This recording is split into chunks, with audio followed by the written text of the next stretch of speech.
Advokat senior sekaligus aktivis Egy Sujana meluapkan kekesalan setelah dirinya dituding dibeli untuk jadi pengkhianat dan dilecehkan dengan sebutan tuyul oleh Ahmad Hozinuddin dan Roy Suryo.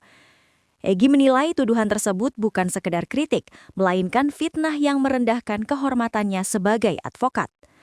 Dalam podcast YouTube Forum Keadilan TV bersama host Margi Syarif akhir pekan lalu, Egy menegaskan bahwa istilah dibeli Jokowi adalah tuduhan serius tanpa bukti. Dia pakai istilah membeli. Saya boleh dong tanya, dibeli berapa? Mana transaksinya? Kalau tidak sesuai fakta, itu namanya fitnah. Sakit hati saya. Kekesalan Egy semakin memuncak ketika Roy Suryo menyebut dirinya tuyul. Menurutnya, istilah itu bukan satir, melainkan penghinaan langsung di tengah kasus hukum yang sedang ia hadapi. Satire itu seperti puisi butet, nggak ada kasus. Ini saya lagi ada kasus sama dia. Kenapa saya dibilang tuyul? Ucapnya geram.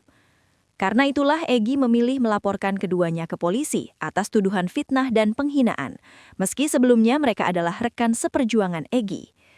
Tapi ketika dia menghina seperti ini, harga diri saya terinjak-injak, nggak bisa dong. Batasnya di situ, ujarnya.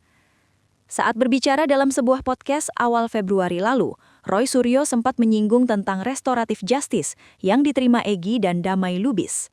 Roy kala itu menunjukkan gambar karikatur buatan Lukas Luarso.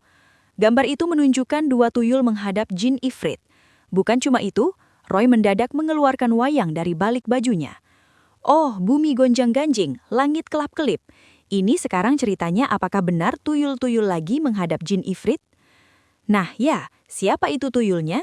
Dan kemudian siapa yang sebenarnya apa yang dituduh menjadi tuyul-tuyul ini? Ucapnya. Egy menilai semua tuduhan tersebut sudah keterlaluan. Ia menegaskan bisa saja membalas dengan cara kekerasan, namun memilih jalur hukum sebagai bentuk edukasi. Kalau saya pakai teori kerusuhan, ini kesempatan saya bikin rusuh. Saya bisa datengin, saya bisa gebukin, saya punya banyak pasukan. Tapi itu nggak benar, maka saya tempuh jalur hukum, katanya. Meski marah, Egy tetap membuka pintu maaf jika pihak yang menuduh bersedia meminta maaf.